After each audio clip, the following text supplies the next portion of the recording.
Rick, this team's been on fire offensively, but somehow you guys held them to one goal the last time you played them. I want you to look back at that game and try to recreate what you guys did defensively against them. Yeah, when we played them last time, they were without their best defenseman and one of their top 6 forwards. So I think we caught them at a good time there. To answer your question, we just have to be aware of being above them in the transition to, our transition to defense. Try to, just battle with them in our offensive zone. So we're spending more time in their, defensive zone. So, I mean, there's many factors to try to slow a team like that down, but that's easy to say than actually do. How'd the week off go for you guys? I think your team's refreshed after having some time away from a competitive game at least. Yeah, you'd like to think so. I think, you try to find that balance between, practicing and resting and the academics. So it's demanding. You have 2 full-time jobs. And, these guys have to balance that. I think this second half, we were just talking amongst ourselves and the staff and felt that this group has had more academic days off than any other team that we've ever had. So hopefully they use that wisely and they prepare themselves for playoff hockey. Rick, I know we've talked about this. This is the second straight year you guys have far surpassed the preseason rankings or expectations. What is the confidence level of this team going into a tournament format? That's a fair question. It's just like every other year. You're going in and all that stuff is put behind you because everyone is 0-0. And that's just the way that we haven't really talked about it. We showed a little bit yesterday. I think it was a whopping 4 clips. I'm going to show a few today, get after it, and tomorrow's off because it's a NCAA rule. And then before you know it, it's Thursday, the last practice, and here we go. We're going into the tournament, for you guys anyway, for the coaching staff and the team, do you guys feel like you have to win it to move forward? Oh, there's no doubt. I haven't gotten into the Matrix numbers. Good movies, but I still can't figure it out. So it's just the way it works. And I think it is similar to, I think I was our second year with that group. I think it was we were finished 4th or something, and we were able to pull it off. Now that group had a lot of battle. Kind of looking back at that group never put it together until about the first week of February. And I remember, us in the leadership group talking, and they just took off. They're a little bit older too, so hopefully we can catch fire like that group did. Rick, if this team, to a little bit of a certain extent, put their backs against the wall in the first half of the season, they've turned that around in the second half. Is this a team that maybe because of the fact that they feel like they have to win out to move on, maybe they play a little bit better under pressure? I hope so.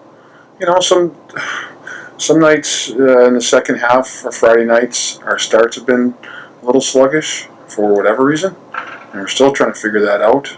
Maybe this setup helps because we got that Thursday practice in there, and I think it's going to take us a little bit, or I guess maybe that's just a cop-out statement by a coaching staff saying, we need to get in that battle-tested mode right away where these guys played last weekend. We didn't, so we're trying to incorporate that through practice to get ready for those battle, type of situations, which we're going to have to do, and that's going to have to be fast because it's a short series. I mean, it's only 3 games, so we have to be ready to go. Obviously, you want the bye, and you want to have the rest, and you want to be able to prepare. But with all of that, as you mentioned, they played last week. So is there anything to be said for kind of losing a little bit of momentum heading into this? How do you kind of recapture that? If you had to base it on what happened in the second half of this, probably the one team that didn't want to have a weekend off. But I think we needed it from a physical and I think more from a mental standpoint, just to try to help prepare ourselves in the classroom. I really think there's a lot to be said about that. Playing with a free mind, just knowing that you put the work in school. And honestly, who knows? You just never know from playoff series to playoff series, from night to night, especially with this group. You always say a work in progress. This team is a work in progress. What's the biggest focus coming up this weekend for this best of 3? Just worry about ourselves. I could I can give you a lot of coach speak and go on about how we need to do this. I just really want to focus on ourselves. Kind of gone back to the first year with that stuff. And just because you know what, I didn't know enough. And it was sometimes it's a darn good feeling. Let's just focus on ourselves in our game.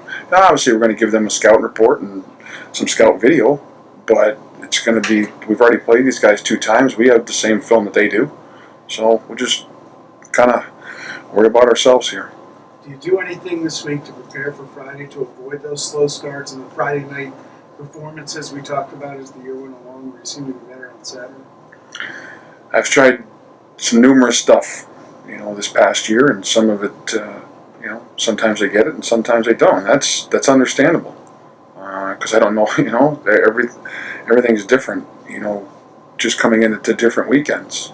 We didn't have to do much to spark the fire there for Cornell, but my goodness, we had to stand on our heads and walk around in the locker room for the Colgate game. So, it's always a battle within a battle, and it's up to us coaching staff to make sure we get it right here going into this first night. Specifically, Ryan Kuffner, his numbers speak for themselves, but can you kind of describe what qualities he has in making him such a good goal scorer? Yeah, he just watching more on film. Like Verano sticks out because he can absolutely fly, he can score, he can do it all. But I think Ryan Kuffner goes a little beneath the radar screen. At least he did this season within the 2 games that we played. I want to make sure that's statement's correct, because we only played against him twice, and he's just a dangerous individual. He's not, I wouldn't say probably as flashy as Verano, but I tell you what, he gets it done, and he gets it done effectively. And it's, I don't know, maybe it's the quietest. I think he's got 28, 29 goals. I don't know how quiet it was, but he sure make a lot of noise now. Goalie situation, went back and forth for a long stretch during the season, and Jake has really settled into a groove here. How's he playing right now? And it's fair to say he'll be there in between the pipes on Friday. Yeah, he's working tremendously. It's never been a question with Jake. Arguably the hardest working goaltender I've ever had a chance to be around. And you know what? He keeps that up, keeps the focus, puts the noise. When I say noise, if there's any awards or anything coming down the pike for him, you got to put that all behind you. Because all that is last week's stuff. And to me, that's what makes great players, is the guys who are consistent with their games. And that's what we're looking for, and hopefully Jay can continue that. With him playing so well, though, is it nice kind of having the comfort level of knowing that the guy behind him can step in there and do the job that he's done all season as well? Yeah, whoever goes in that net Friday night, we're comfortable with.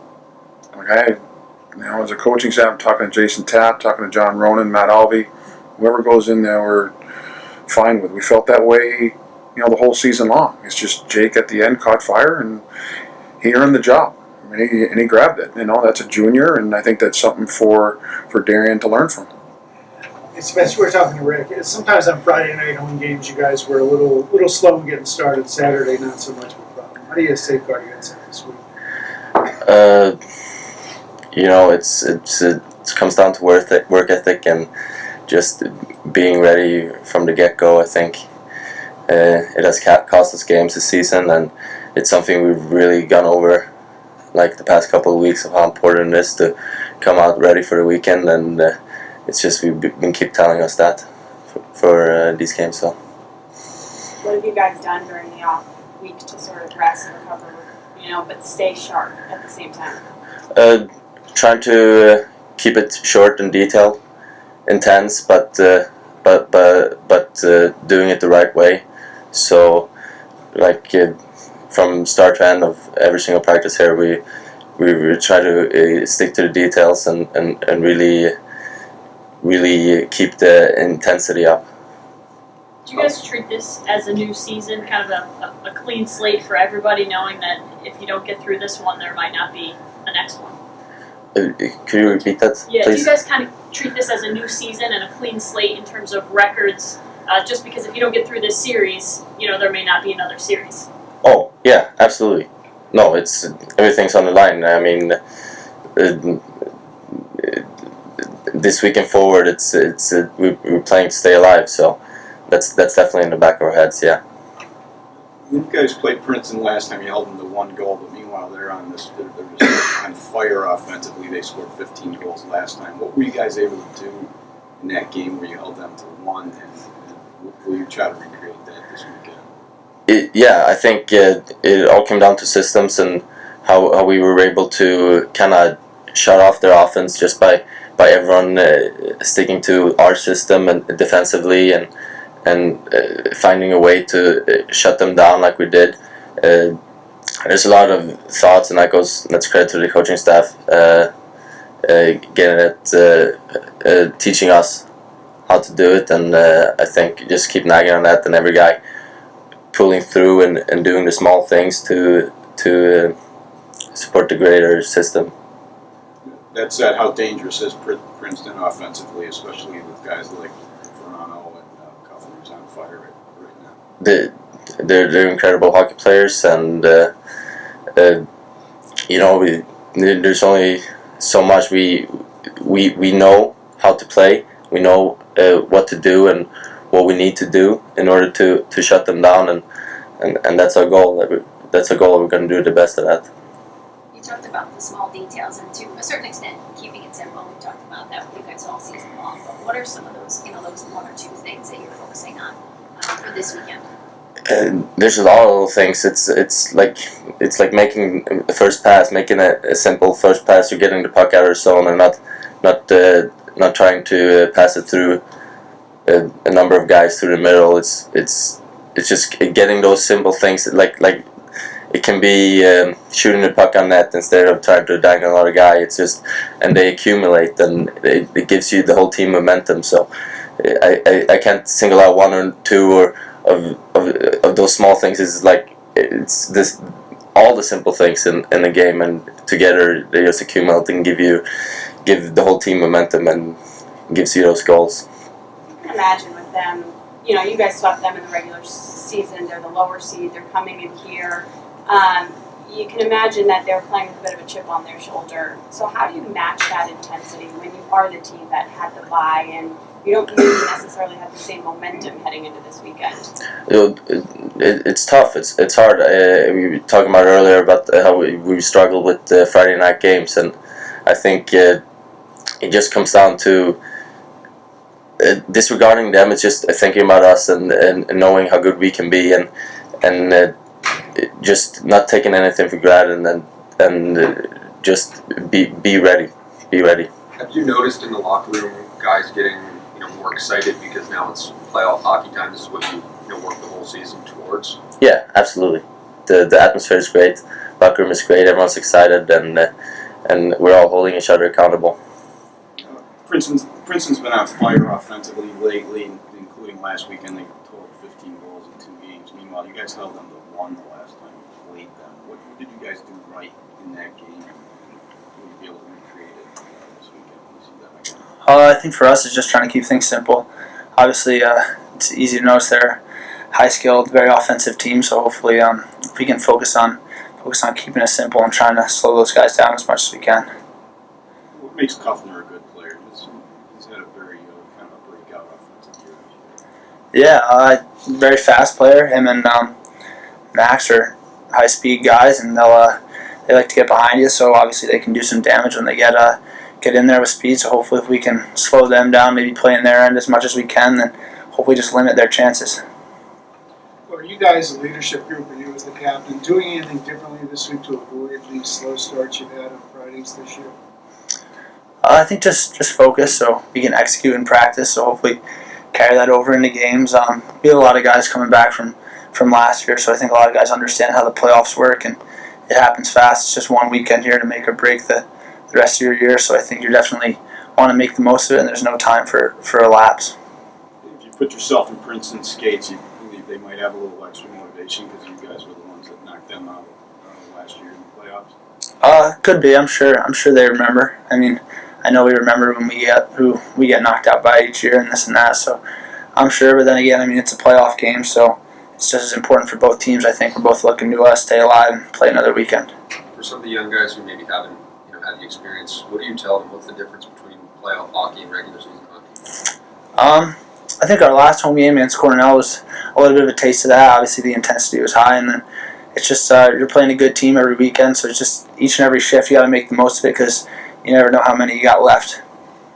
Coach broke away from the cliches to admit he thinks you guys might have to run the table here and win the tournament in order to get a berth. Are you guys looking at pairwise rankings? Are you talking about the urgency of having to make a real statement in this tournament in order to play in the NCAAs? A little bit, but I think we try and focus as much on our control and sort of what we can handle as much as we can. And Princeton this weekend is the first thing for us there, but obviously, you see a little bit of this, a little bit of that, just to you guys know where you are, I think, so it's not a secret. And then, we're just looking to make the most of our chance here this weekend. Princeton's been on fire offensively lately, 15 goals last weekend, but even before that, they were really kind of rolling. Meanwhile, you guys held them to 1 goal the last time you played them. What was the secret there to kind of keep them off the scoreboard? Yeah, we know they're really good in transition. They're a really fast-paced team, and when they get their chances, they capitalize. So we've been preparing, just like we have with every team. We just need to limit their transition and stick to our systems. Specifically, Kuffner really had a breakout season for them. Can you kind of describe what makes him a good goal scorer? Yeah, they have a lot of great players. They take a lot of risks, and they get rewarded for it. But they're putting up goals every weekend, so they're really gelling well with their line mates, and they look good. But we know we just need to focus on ourselves and really prepare her this week for this weekend. Is it a different mindset now that it's playoffs and every weekend could be the last? Yeah, obviously it's a little different, but we kind of, with only 36 games this year and with such a short season, every game we play in league and out of conference is like a playoff game. This just elevates it a little bit more, but obviously it's a little more high intensity in practice, and everyone's a little more juiced up for this weekend. What did you guys do over the week off, having that bye to try and get yourselves more ready? Obviously with trimesters, really focus on school, try to get all that taken care of. We worked on what we needed to in practice, D-zone, training to D, things like that. We got our rest. We conditioned for having a week off. So we just really wanted to prepare our bodies and everything off the ice, take care of that stuff so that we're as best prepared as we can going into this weekend. What you gain from that, maybe you lose in momentum. They played last weekend. Obviously, you're coming off that pretty hot, and you guys are going to have to sort of catch up to that sort of feel again. How do you make sure that you come out with the same amount of intensity right off the rip? In our practices, we do a lot of battle drills and things like that, which keep us in the swing of things. I think it's only a week too, which isn't bad. It really gives us that rest. They get a little more banged up from the games, but I think we'll both be ready to go come Friday night puck drop. Should be a fun one. Well, as Kupski playing right now, and granted, Darren Hansen has certainly made a contribution to the season too, but how important is it to know that the guy back there at that position is very solid, especially going into the postseason? Yeah, he's been playing great for us. We can't ask for much more. He's been lights out, making some incredible saves. The big moments too, not only just early in games, but he's coming up big for us at the end there. We saw that at Cornell. But he's playing great. I think we just need to tighten up a little bit defensively in front of him, help him out more. But it's great knowing that we have that great tandem of goalies back there that's ready to go at all times. How do things change when it's now playoff hockey, and even just this series when it's a series now? You're going to face these guys at least 2 nights in a row, maybe 3. Yeah, it's definitely a little different. Our league, we're playing 2 separate teams every weekend, so it's a little different knowing that you're going to have the same team back-to-back nights, but I think it helps you prepare a little easier. You're not having to look ahead at 2 different teams. Also, that when what you get Friday night, you know that it's going to be another same battle between the same guys the next night, so that's always fun. And playoffs, like I said earlier, the intensity is just strung a little higher, and they're always fun. So they're great games, and I think we'll be well prepared and excited to get it going.